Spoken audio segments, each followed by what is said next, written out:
What's up, guys? We're back. Another week, another pod. Gonna go over the playoff series, the games we've had so far, and maybe a little NFL mock draft kind of stuff. And I'm joined, as always, by my lovely co-host, Aiden. How are you doing? Doing pretty good, man. I'm doing pretty good. It's been an electric start to the playoffs. We've seen some good series, some bad series. Hopefully, I'm doing okay because it says I'm 39% uploading right now, but um, it should be better than last week. Hopefully, for those of you who listened and noticed a slight bridge in what I was saying and things of that nature. But yeah, I'm doing pretty good. Excited to dive into these playoffs. Yeah. Uh, we can. We already said we're gonna skip over the Celtics Heat series because there's not much to say. Guess we can go in the East in the next series. If we're going top down, to be honest, there's not too much to say about the next one either. Cavs Magic. Um, I would say I'm very disappointed in the Magic. Um, Jalen Suggs is like 1 for 11 from three in the series. Paolo has been pretty good, but the rest of the team is just not there. This is where the anemic offense is really showing.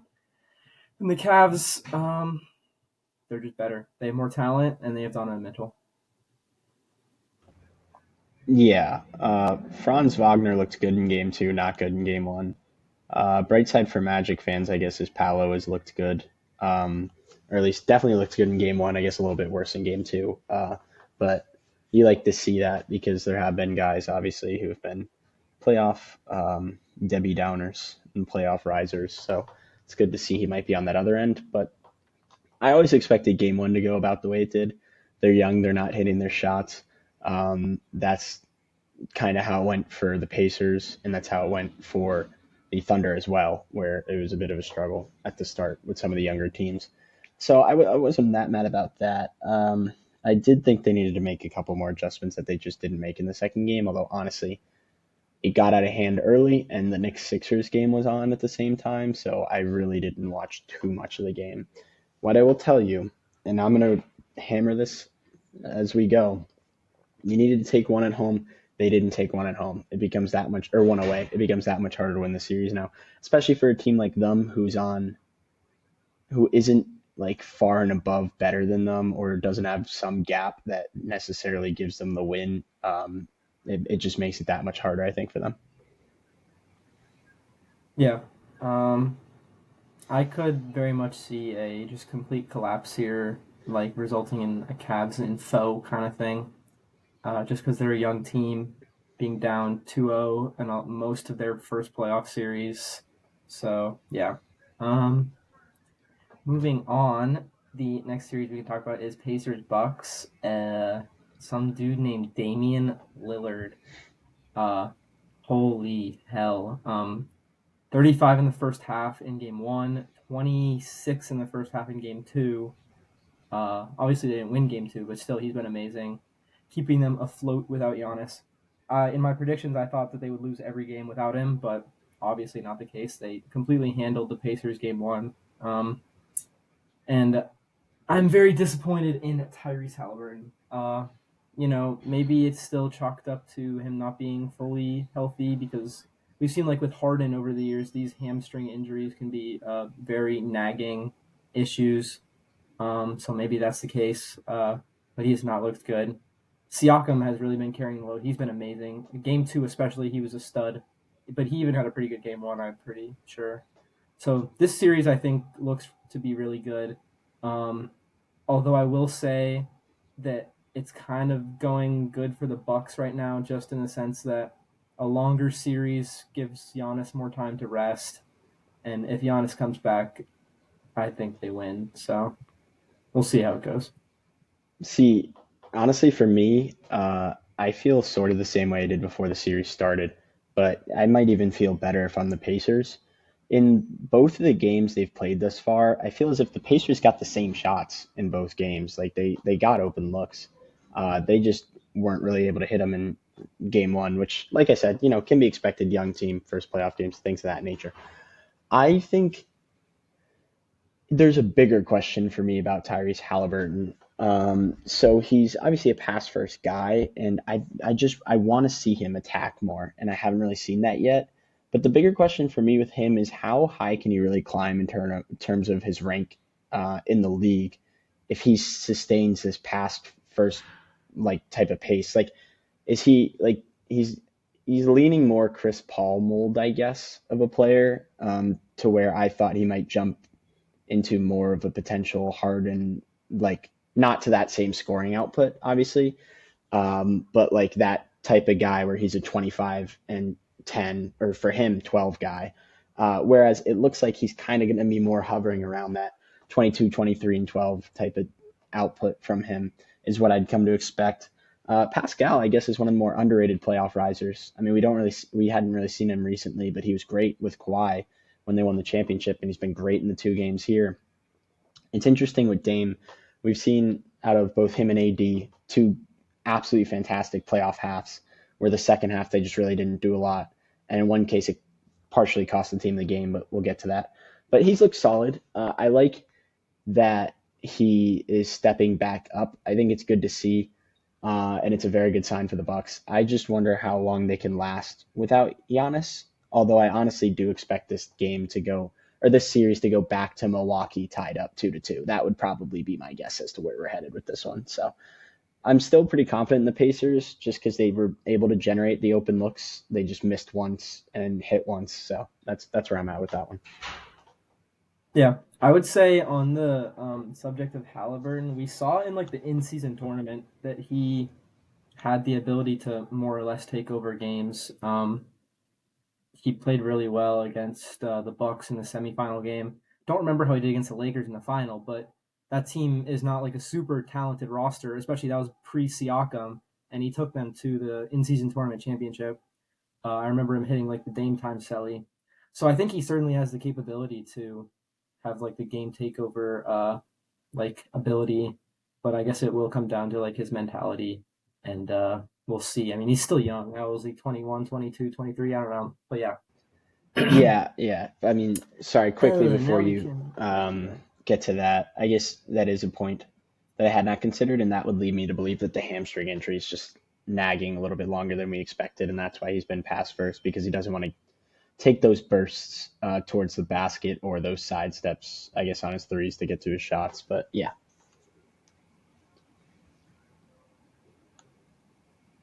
Yeah. I hope to see him back in well. And then moving on to the fun stuff. As you guys can see, I'm a Philadelphia fan. I've got a MB jersey right there.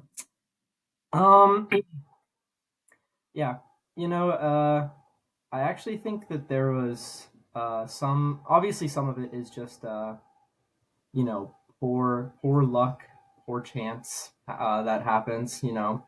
Um, but some of it I do think is, well, first and foremost, lack of effort. Joel Embiid is the laziest superstar in the league. He's just lazy. Maybe he's tired, doesn't have cardio, but he's lazy. He doesn't go for rebounds, doesn't box out, and it lets Josh Hart and Isaiah Hartenstein destroy. Um, but number two is also poor coaching in the sense that I don't care if you leave Josh Hart open. He shoots 30% from three. That's an acceptable like form to take and like mentality. But like in game one, like it was like a 3 or 4 point game, like a minute and a half left, and OG Anunoby gets a wide open three, and he's like, the best. He's one of the best shooters on the team. Shoots 39, 40% from three. You can't like that's inexcusable. And then like in game one, it was like a 4 or 5 point game with like 25 seconds left, and Nick Nurse just let them run the clock out. Didn't even foul, which just shows like no heart and no fight on the team. Which is kind of the subject of the whole series, outside of Maxi and Lowry, who obviously are pouring their heart and souls into it. But I'd like to see Embiid, you know, put some more effort out there. yeah. I guess I'll jump on that Embiid point. Like, and I've seen a lot of people like, oh, he's still having 30. Like, is he really that like not healthy? And I'd say yes, he is not very healthy. A lot of his shots have been he took 9 3 pointers, I think, or averaging them in the 2 games, something like that. He's taking a lot of shots, or settling, I guess is a better word for a lot of shots I don't think he'd normally settle for. So you definitely see some of that there. I'm very glad about the way you just handled analyzing that. I really enjoyed it because I know I've heard a lot of talk. Whatever, I didn't like nobody liked the officiating. Like I just thought it was inconsistent across the board. Whatever. I think the bigger issue was not boxing out Hartenstein because after all that, if DiVincenzo misses the three and you get the board, the game's still over. But like you said, if you watch that clip, Embiid pretty much does nothing and nobody picks up Hartenstein and he goes in and gets that. And then once he gets the ball, that's when you guys start actually doing something to him. So that's the bigger issue to me. To me, game one, New York dominated the offensive glass, and that's just how we won. We weren't hitting shots, but we kept on getting the rebounds. Well, other than Deuce and then Josh Hart late in the game, I guess, and creating those second chance opportunities. Sixers has schemed well for Brunson. I got to give a lot of props to Oubre. He's guarded him very well. Game one, I think it was more on the scheme. Game two, I think it was more on Brunson. He was missing open shots that he normally makes. Like there's no excuse for how he's played. It has not been good whatsoever, and I'm not gonna give any. I liked the idea of leaving Josh Hart open for three, and I think I said this to you about halfway through game one. I was telling Tibbs to pull him and run Boyan, OG, and Devo with Hartenstein or Robinson and Brunson instead. But I think given he's a career 34% shooter, I know he's down this year. I'm not sure if you can expect him to miss all those open threes, or at least once he shows you he can make them, that's when I might switch the scheme up. Um, the big thing for me with the Sixers is their role players need to step up. Batum, Toby, Oubre, Hield have all not been good on the offensive end. I give Oubre a little bit of a pass because he is the main defender on Brunson, so he's putting a lot of energy on that end of the floor. But I think they just need to step up as a collective. And moving forward, I think that's kind of what's going to decide who comes back with the advantage, whether you guys tie it up in Philly or whether we come back 3-1. Because I think it'll be whoever improves more between Brunson improving his efficiency numbers or those guys improving their play as a whole on the offensive end of the floor. That to me is what's going to decide it. But yeah, I and I'll get to this in a little bit. I don't know. I'm a guy. Maybe this is hypocritical because of stuff I said in the past. I don't really know. I'm trying to get better at it, but I prefer to let the fans call out the officials, not really players and coaches, unless it's completely egregious. And I don't think in this case or in the LeBron Lakers case, it was egregious enough, especially in that case because they blew a 20-point lead. Like that case was worse than this one. You blew a 20-point lead and you're out here blaming the refs. I didn't like that. But the series is far from over. I mean, the goal is to take one on the road. Now the Knicks' goal is to take one on the road. It just flips. And if both teams do their job, you go back to New York 2-2. Yeah. I can touch on some LeBron gripes later in the episode, but I mean, I think it was pretty obvious that Maxey got fouled, at least by Brunson. Maybe the Josh Hart bump that they didn't call was not super obvious, but the Brunson like hold I thought was pretty egregious. Um, I don't understand the. Oh, can you hear me? I can hear you. I can hear you. Okay, I don't know. My computer said it was Yeah. trying to reconnect, so but no. I think that the principle of the NBA that if like someone's like a player or a coach speaks out on a missed call and then they come out with a 2 minute report that agrees with the player and they still like fine the player like it just doesn't like there's no accountability on the refs at all. Like they're punishing the players for like voicing a correct opinion. Like I don't know. That doesn't make a ton of sense to me. And yeah, I mean, I handled it professionally, but like in the biased Sixer sense, it does feel kind of like a robbed game. I actually wasn't watching because I had intramural sports, but I checked at one point and saw the Sixers were up five with like 40 seconds left, and I assumed it gives game over. Obviously, it was not, but still, I mean, there's far more blame to go around than just one missed call. That's all I really have to say on it. I think I would still say I would expect this series to go at the very least six, maybe seven, with just every home team winning. Uh, but I would say now, obviously, the Knicks have a 2-0 lead. Embiid does not look good. I would take the Knicks to win. Yeah, that's fair. Real quick, is the one in the audience me because it said it reconnected, or do you have to like let someone in or something? like the Yeah, it says audience. I think it might just be okay. you. It's probably me. It's I probably didn't even me see because it that. told me like I was reconnecting or whatever. But yeah, no, that's fair. I did like how the person who made the turnover, like who, had the gripe, you're correct, had the gripe on the missed foul call was the one who was like, no, we got to be better in these other aspects. And at the end of the day, regardless, I just think you got to hold that lead. But neither here nor there. We can probably just move on. I think I'm kind of at the same spot as you. I'd probably say Nixon 6 is where I would guess it would happen. I could see Nixon 5 if Brunson were to get better and everybody else were to pretty much play the way they've been playing. But I expect Nick Nurse to make adjustments. He's a good coach, and it's still a hard fought series the rest of the way. I guess, Actually, one more thing I was gonna say on this that kind of has an overarching subject too. I think this is just a theory. I don't even know if it's statistically proven, but I think that referees might just have a slight preference to home teams. I'm not even saying that it's like Sixers versus the refs. I'm saying in general, especially in the playoffs, I think the refs might choke on the whistle a little because even if it's a correct call, the if you have 60,000 fans literally like screaming, cursing at you, like that's just a tough thing to deal with. So you'd rather just like let it be a physical game, let it play out.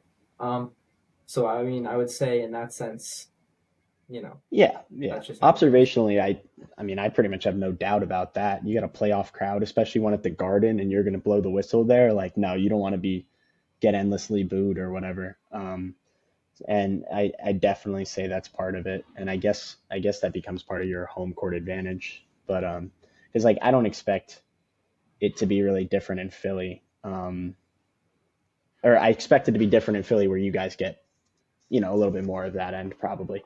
But yeah, anyway, let's see. Moving on. You good if I go Nuggets Lakers now? Just because it's kind of, yeah, okay. Yeah, sure. So, Nuggets Lakers. Game two completely had me at a loss for words. I was watching it and I said to my roommate, I did when the Nuggets cut it to like 14 or something. I was like, if the Lakers really have just this mental block against them, they're gonna blow this game too. Like that's just how it's gonna work. And then obviously, what happens happens. I guess I sound like LeBron saying that, but what happens happens, and they do blow the game. Um, I think a big part of it was coaching. LeBron was good in the fourth. Obviously, he missed the big wide open three, and I'm not really going to make excuses for that. You got to hit that. But I think it's another example where he was big in the fourth, missed the one shot, and that's all people care about. My problem was once they started bleeding a little bit, I would have went back to AD a lot more in the fourth. And he both wasn't aggressive enough to go get the ball and get a bucket, and they weren't doing anything with him. Like it was LeBron and like AR and then some D'Lo possessions. Like they weren't focused on getting the ball to AD at all. And he had what 32 in the first half. I think he didn't score in the last 22 minutes or something. That was what I saw at least. So I had a major problem with that, both in terms of his ability to go get the ball and get a bucket, and Darvin Ham's ability to get him a bucket, especially in some of those scenarios, because buckets from the post like that from a guy who has 35, those are backbreaking buckets, and they never really quite had that backbreaking bucket, and especially. I think the main possession that just told me where the Nuggets are at, especially against the Lakers, was LeBron steals the ball, drives down to the other end, lays it up, and the Nuggets quickly get a three off of it. So it ended up net -1 for the Lakers off of the steal and dunk by LeBron.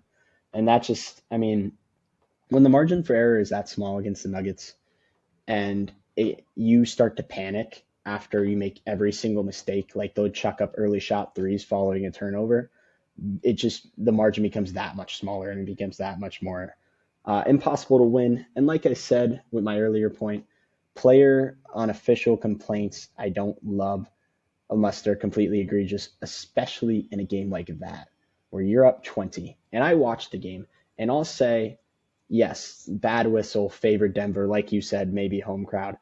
But first off, you're up 20, you should still win that game. And second off, if you're the Lakers, you don't really have a lot of ground to stand on with the officials. I know we've had some instances like the call with the Celtics last year where Bron gets fouled on the game winner. That was clearly a bad call. And in this game, there were, like I said, favorable whistle probably for the Nuggets, but I just don't really see, like, your feet aren't under you if you're gonna do that. Honestly, after blowing a 20-point lead.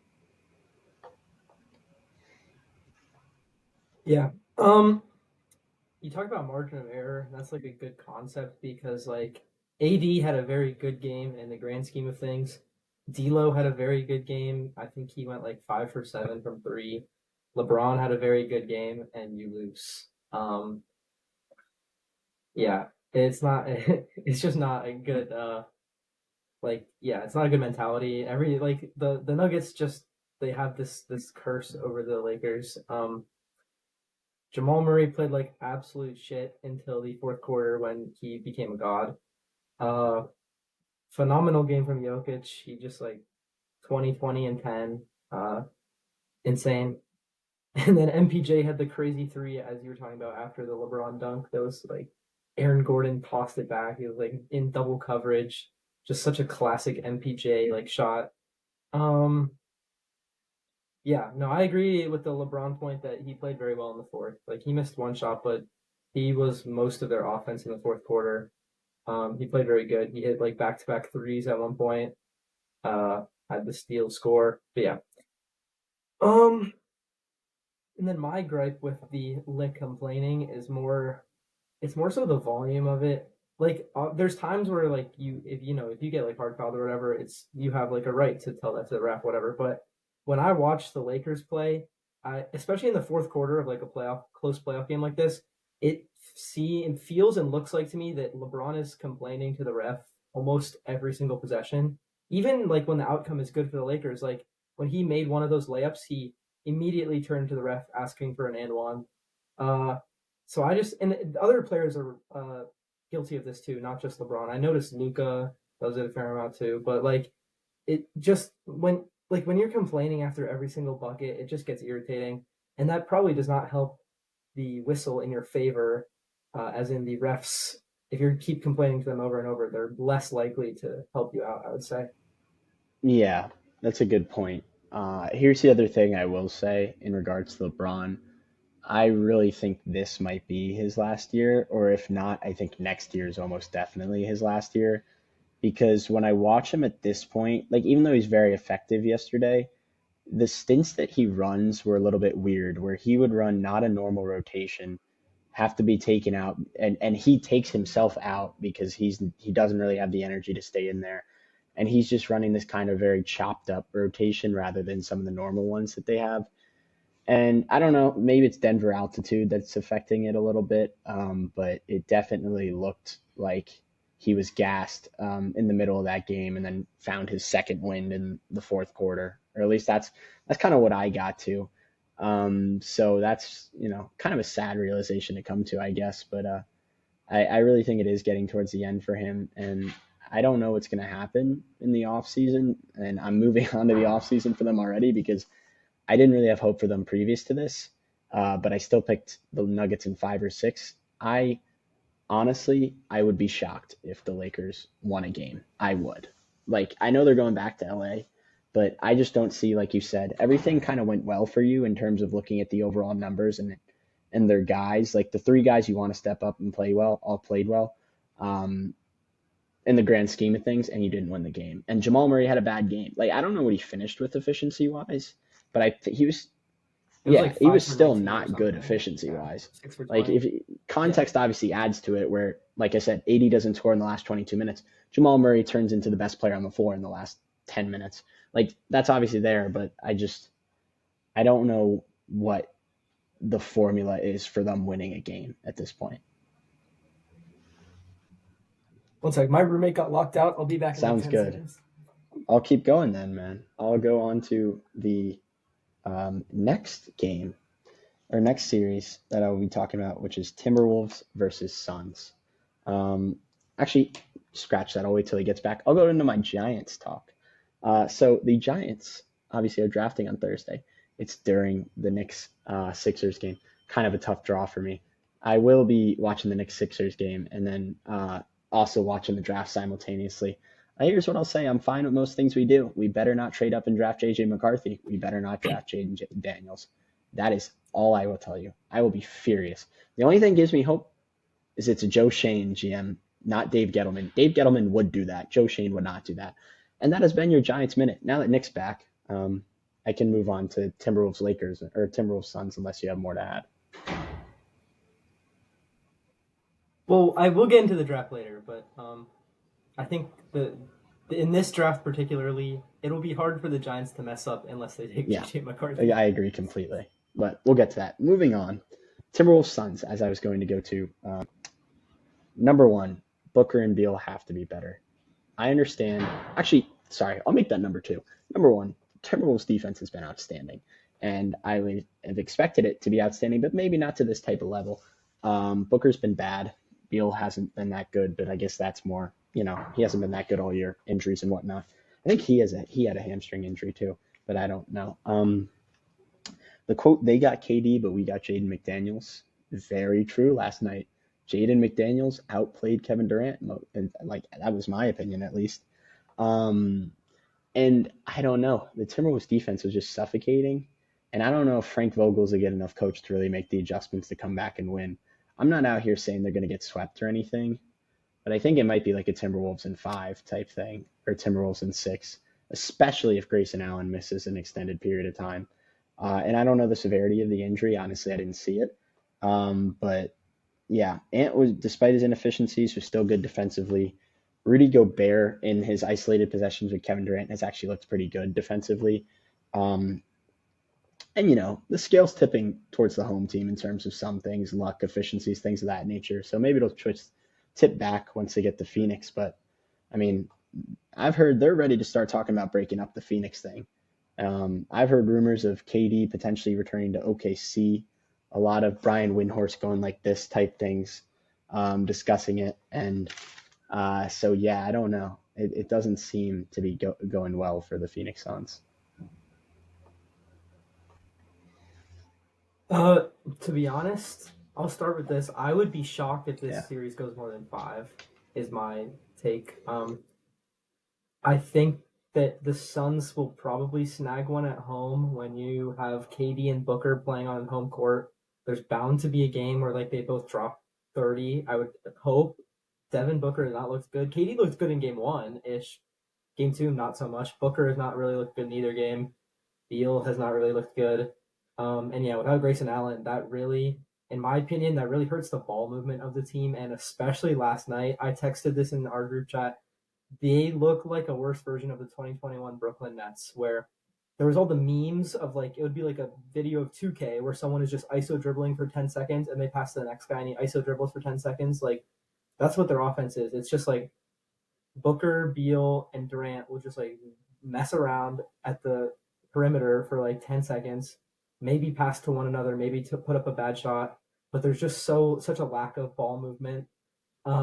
It's so ugly to watch. And then looking at the T Wolves side, they have blown the Suns out in both games. And in game 2, Anthony Edwards played like hot ass on offense at least, and you still win. I think the score might have been a little closer than it actually was, but it was really a 20-point game, and game 1 was really like a 25-point game.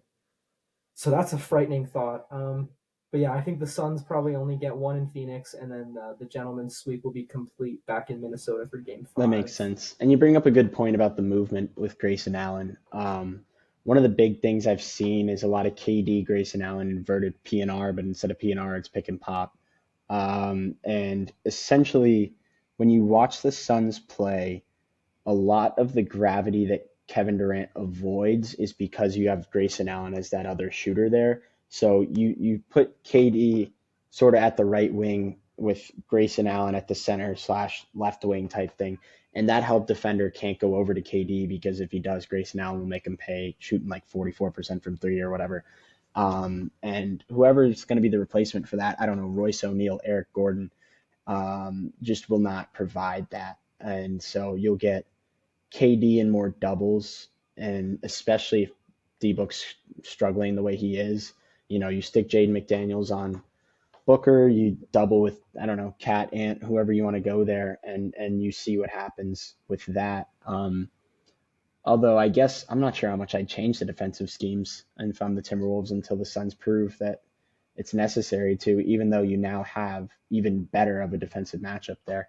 So yeah, I don't really see I don't really see it getting done by the Suns, but I don't know. I do wonder because the thing for me is KD isn't a guy like KD's sensitive. He is, but he's not a guy who's going to be like I don't want to break this up because we just got this. I think if he wants to go, he's going to go.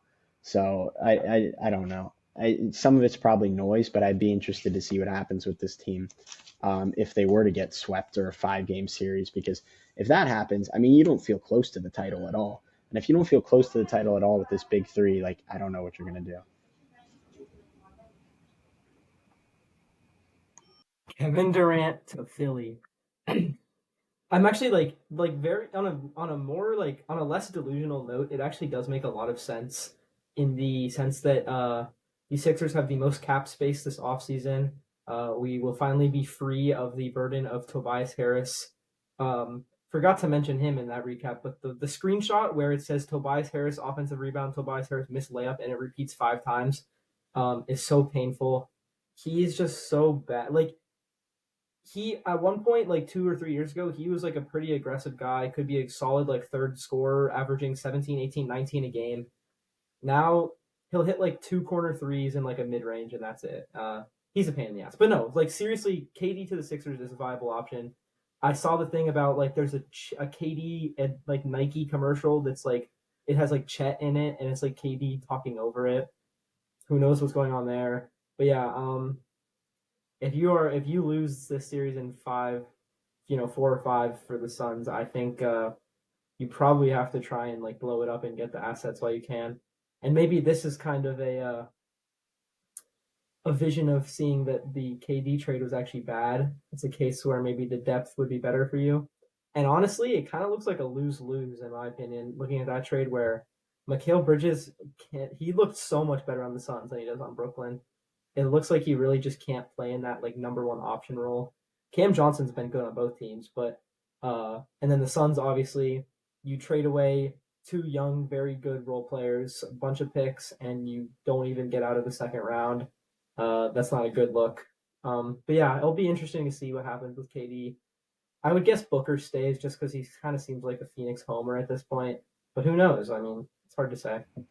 Yeah, I think we may be getting to the end of this whole big three era thing, especially if this one blows up. Because as you've seen, like the Thunder, I guess they do have the big three of Jalen Williams, Chet Holmgren, and Shea, but it's kind of homegrown talent.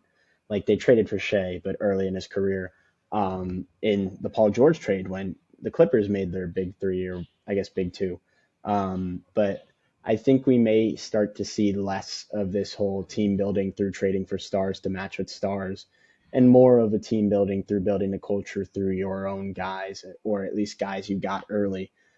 Because what we've seen from teams like the Timberwolves with Anthony Edwards and Cat, who are homegrown guys, and then I guess they made the one move for Rudy, which is the superstar move, but they have Jade McDaniels, they have Nas Reed. These are all their guys. What we've seen with the Thunder, with their guys, with Shea, with Chet, with Giddy even, and with J Dub and J Will, we've seen this start to become more popular. Teams like the Kings as well, and I think we may start to see it get weeded out when you consider how many championships have really been won by these whole big three things. I guess the big two, you know, LeBron and AD and the Lakers won. Like even the Warriors who built the big with KD, they then toned it back to their guys and won another championship with Jordan Poole and Clay and those guys. So I don't know. The Celtics may be the exception, but they just went big five, so it's kind of different. Because when you get five All Star caliber players, it's kind of a different story. But like I don't know. I think that might be ending, which is good to see. I sort of like the team building from within. I think it makes for more entertainment, a better fan experience, just better overall, in my opinion. Yeah, and maybe instead of a big three, it's more of like you build your team and then you go out and get that Yeah. that finishing touch, the glue guy. Uh, when the Bucks won their chip, it was Drew Holiday, and they were playing the Suns, for who the glue guy was Chris Paul. You look at the Nuggets, you could. they could be in this position without Aaron Gordon, but having Aaron Gordon certainly elevates them to that best team in the league category. Um, and then even when the Celtics made the finals, I believe Derek White was on the team, and he could kind of be like he's kind of a glue guy the way he plays. Um, so yeah, I mean, I think that's kind of the way I guess I would like to see the teams be built. I think that's the way I enjoy it more than just like the Suns and the Nets of recent times. The basketball just isn't as appealing because they have like three guys that are obviously amazing all stars, and then the rest of the roster just like not good, and the team basketball and the culture of the team is just um, not something that's super enjoyable to watch. I will say the Clippers kind of like they almost made an exception for it this year, where they've gone out and gotten a ton of superstars, but they've played a very good like game of basketball. And maybe part of that is like people understanding their roles, not playing just for the superstar like Russell Westbrook. But yeah, that's Yeah, my take I on think it. the biggest thing with the Clippers is they're almost like a mix of the two because they did obviously go out and get those guys. PG and Kawhi aren't homegrown guys, but they also had the stability. Like, how long have they been at this with those two? And it's never really been an issue of egos or anything like that, which is where it can sometimes get. Like, they've been the quietest like big two built in a long time, and part of that's just the way Kawhi is, and a little bit of the way PG is as well. And part of that's injuries, obviously, because Kawhi's been out, then PG's been out, then both of them have been out, and it's like, what do you really know? But yeah, I don't know. I guess they're kind of like the weird in between.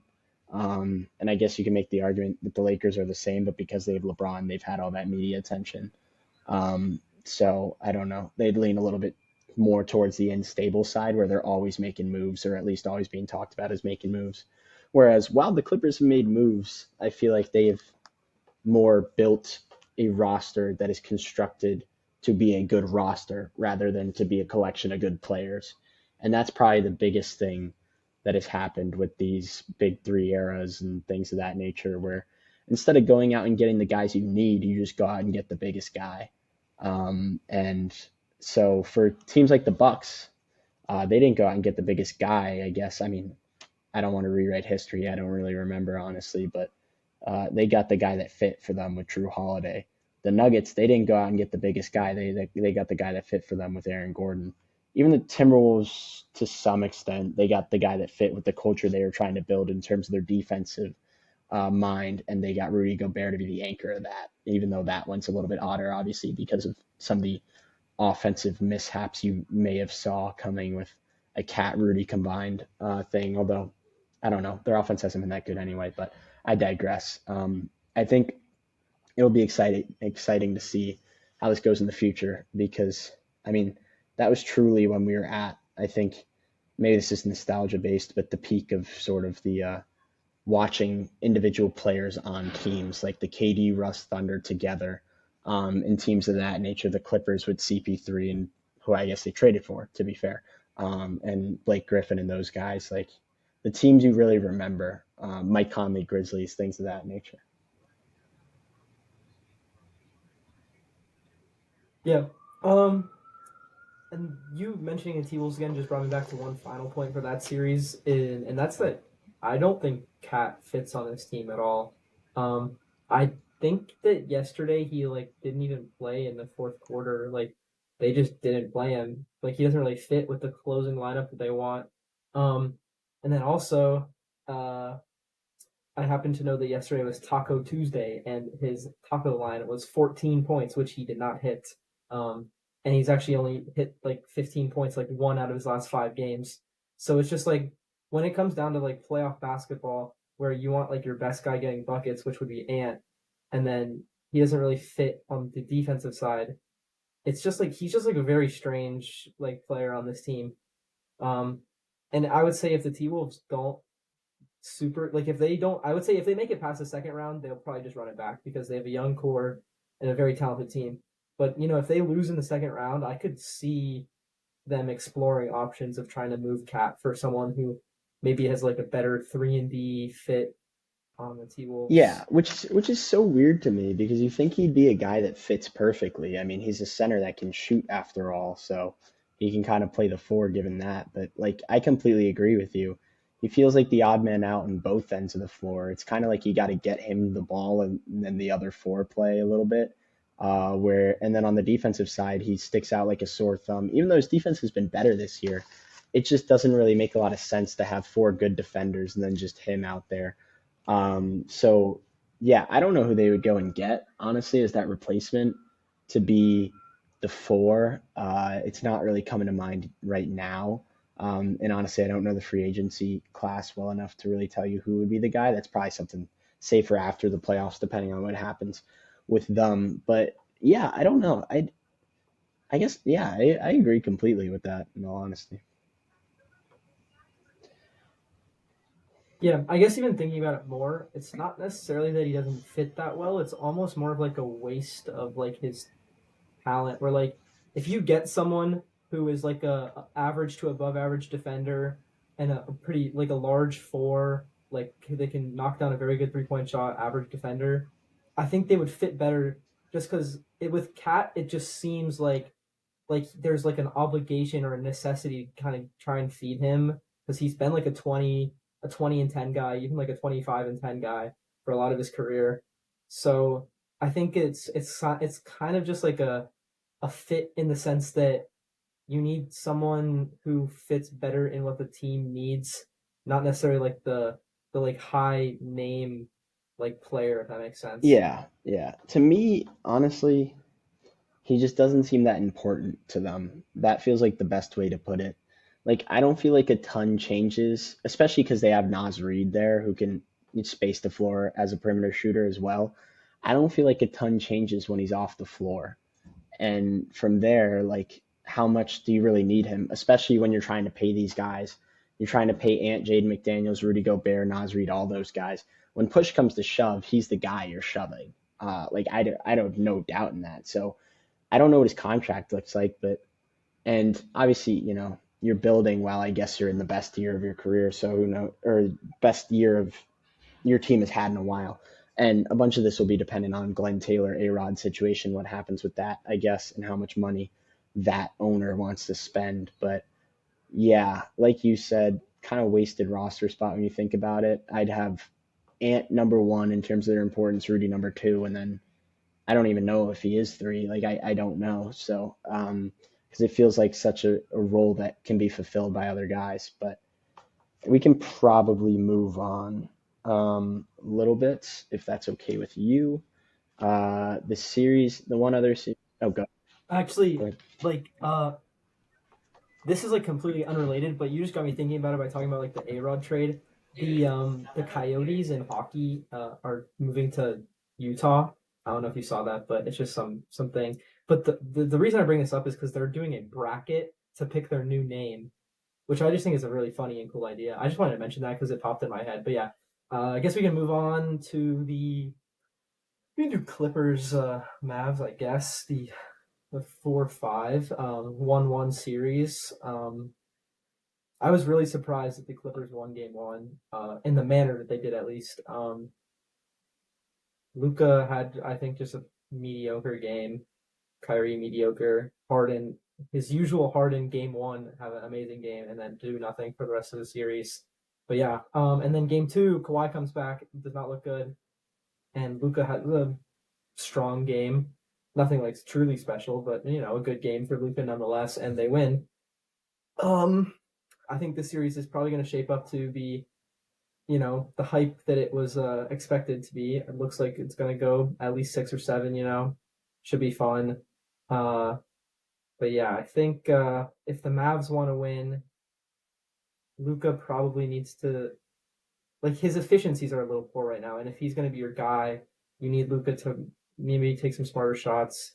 Uh, but yeah, I mean that's I haven't watched a ton of this series by the Yeah, way that's too. But fair. yeah.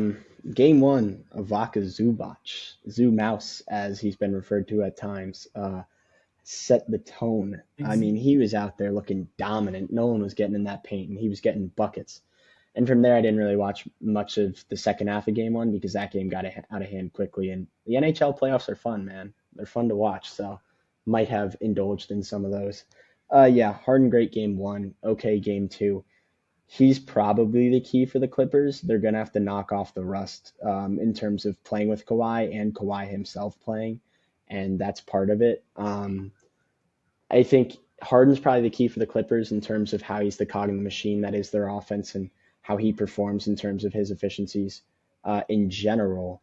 And Luca, I think because of how heliocentric the Mavs are, is probably going to have to hit that next gear for them to win at the same time. So I think it'll be interesting to see who does what, whether it's Harden stepping up, Kawhi getting back to form, or whether it's Luca hitting that other gear because I think the first team to punch the other probably wins the series at this point, even though it's 1-1. In terms of the style in which they win, like if Harden is able to make that offense just flow perfectly, I think that's the punch in the mouth that will probably lead to them setting the tone for the rest of the series and winning the series.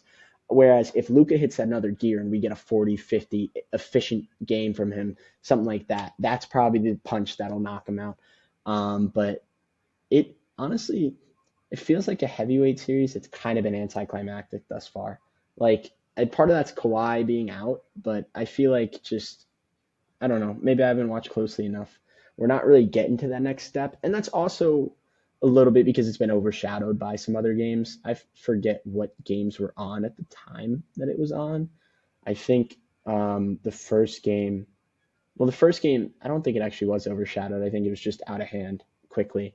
And then the second game, it was much better and a pretty vintage game, actually.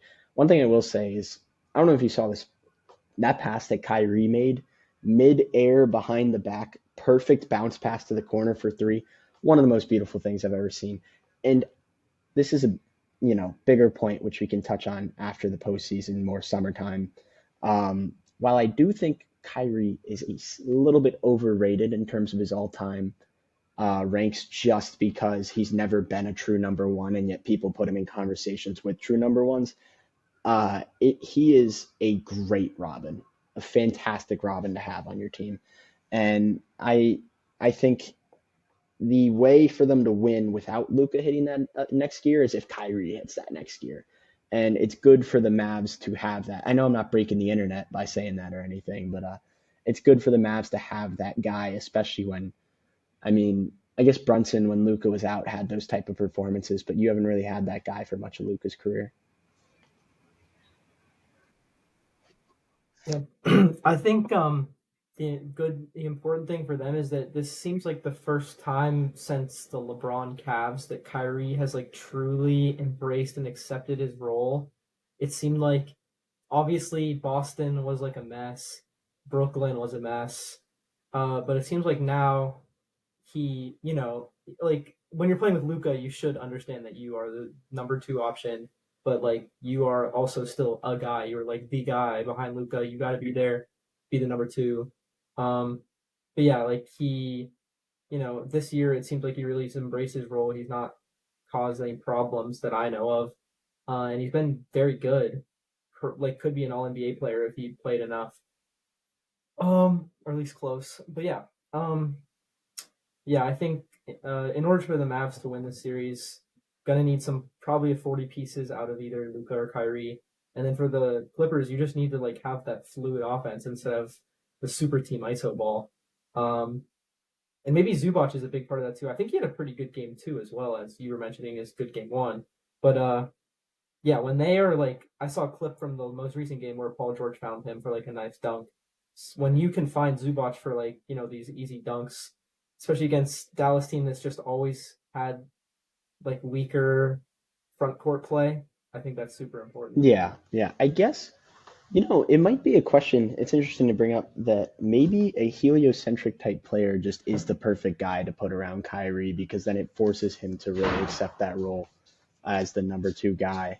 Or like KD obviously was the number one, but he's not the same type of player as Luca and LeBron. Like Luca and LeBron, everything revolves around them, and that's not to say that that's bad or good in comparison to what KD does, but it is to say it's a different style, and it's a style that Kyrie grew up on in terms of when he was competing for those championships.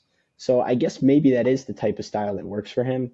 And the other thing with him, and maybe this is just passage of time from the pandemic or whatever, but we've heard nothing off the court from him whatsoever. And when you're not hearing anything from him off the court, that's a good thing. So I don't know. Maybe that is. But yeah, Zubac has been good. I saw something about how his on-off numbers are like the second best defensively, other than Rudy Gobert this year or something. So his effect is real, as much as I like to joke about him. But yeah, no, I don't know. I think we're just heating up in this series. It's sort of revving the engine because of the Kawhi injury and the lack of anyone doing anything superhuman yet. Yeah, that's true. Because the last time these two teams met in the playoffs, I it was an absolutely insane series. I remember watching well, in the bubble, Luca had the buzzer beater. I remember not in the bubble the year after that. Kawhi had like a 45 piece in the same game that Luca had a 40 piece, I think. But yeah, we need like in this series, the expectations were probably the highest out of any. We were expecting some just absolute classics like we've seen before between them. So, we'll see if it happens. And then, if you have nothing else, we can move on to the final series, the Thunder and the Pelicans. I would have loved. It's a shame that Zion can't play because that playing game was really exciting to see him. That was the first time I've seen Zion like truly dominate in an NBA setting. 40 piece, it just beautiful. Um, and then Brandon Ingram has been really underwhelming just this entire year, but specifically like as of late. Um, like honestly, I would say that like Trey Murphy is like better than Brandon Ingram right now, or at least more impactful. Uh, but as a UVA guy too, I love Trey Murphy. He plays absolutely phenomenally. Hits some really good threes. CJ McCollum, good player. But he got locked up on that last play. That was a really good game. Uh, I think OKC showed a little bit of their age in letting they never really put the Pelicans away. Just let them kind of stay there. Chet miss a free throw. Let him just hang around and eventually let him almost have a chance to win or tie the game. But yeah, I mean, they are the more talented team. They should win the series. They won game one, and then Yeah, game two is honestly, tonight. the So we'll biggest see how thing I that can goes. say to NBA fans, to Thunder fans, is just to relax a little bit. Just relax. Like, I've seen a lot of discussion about Thunder are fraudulent. How can they be doing this? And like, it's pretty much the first playoff game for half of their team, most of their culture at least. It's the first playoff game for them, as in the J Dub, J Will, Aaron Wiggins, guys like that, Josh Giddey, Chet. Like it's the first playoff game for a lot of them. So I expected them to be relatively inefficient, and they were. Weathering the storm of the first one and winning it was important because I think in my predictions I did say I had Thunder in five, and I expect them to drop like the first game or the second or one of the first two. I don't know. Um, but yeah, that's honestly my overarching conclusion is just relax. They got to settle into the playoffs. They're not used to it. As much as you can try and prepare as good as your culture can be, you're just not fully used to it, as we've seen with the Magic, as we saw in game one with the Pacers. And the Pacers, I guess, had a little bit of a taste for it with the in season tournament. We won't really know how much that translates to postseason play. But I guess that type of atmosphere they got a little bit. But yeah, I think they'll be fine. Trey Murphy is good. Only thing I'll say about Ingram is he's been hurt. He's sort of rushed back a little bit from the injury to be in the play-in, I believe, and to play in this series. So I'd probably give him a little bit of a break. But I mean, everyone's been talking all year about how it's him or Zion gone at the end of the year, this year anyway. So um, it might be unfortunate circumstances for him where he can't fully show what he can do. But you saw the Zion 34 points in that one game, and that almost makes it harder because it's like one of these guys performed at the highest level in postseason play, but then got hurt. The other guy's hurt and not playing well in postseason play. So who do you want? At the end of the day, they'll probably take Zion and can't really argue with them. But I don't know. It'll be interesting to see where they go from here in terms of their team building as well. But again, I guess I'm talking about a lot of teams like they're just completely gone, and especially I guess especially some of them like the Suns could come back. I mean, I don't really see it happening, but they have Kevin Durant. You know who he is. You know stuff like that. But and which is funny because I came into this video saying make sure you don't overreact too much to 2 games. And look what I'm doing. The only one I didn't really overreact to, I feel like, is the Knicks, and maybe that's just a concerted effort out of me, and maybe it's because it's the Sixers. I don't know, but no, I'm excited to see the rest of these games. I think we have a really good playoff schedule, and at this point, there's the potential for a couple of them to be over quickly. The over quickly meter, Celtics, Cavs, I think could easily be over quickly. I don't see Bucks, Pacers, or Sixers, Knicks being over quickly. In all honesty, um, let's see, Thunder, Pelicans. I don't know. Suns, Timberwolves could be over quickly. Um, and what's the one I'm missing here? Mavs, Clippers isn't going to be over quickly. No, Nuggets, Lakers. Yeah, so 4 of them could be over quickly. Honestly, Lakers. some of those though would be interesting, like the Timberwolves Suns especially. If that's over quickly, I feel like that's not a bad result in terms of entertainment. It is pretty entertaining to see the Timberwolves dismantle the Suns team. In all honesty, and then I guess it is pretty entertaining to see the Cavs just dismantle the Magic. But honestly, they've hidden that series. Like no one really. It's on NBA TV for the entire series, and everyone knows what's happening. It's a young team going up against a team that has playoff woes in the past for a lot of them, and then a playoff performer like Donovan Mitchell. So you got the fire in the belly from Jared Allen, who's been great, and you got Donovan Mitchell, who's been a great playoff performer historically, versus a team that's never been there before. So I don't know. I think it's going to be a very exciting rest of the way.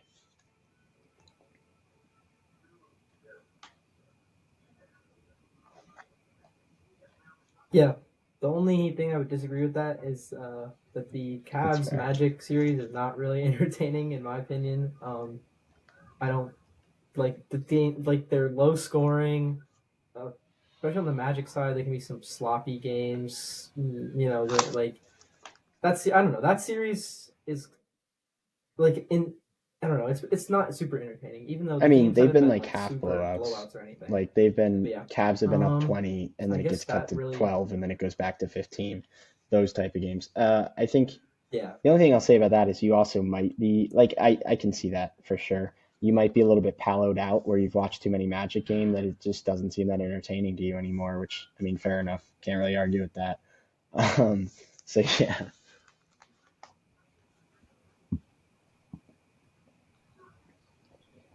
I said in game two, Paolo's rebound line was 7.5, and I knew to hammer that under so easily. Uh, I'm like the Paolo rebound wizard now. But 7.5 is just too high against a Cavs team that has like a couple of excellent rebounders. But yeah, unless you have anything to add, we can conclude the Yeah, basketball you're portion good. and move The on to only the thing I'll say football is, I mean, you portion. might be getting towards that level of me knowing when Rank was imposter with Palo and his rebound lines at this point. But no, that's probably all I say. So that's all we got for NBA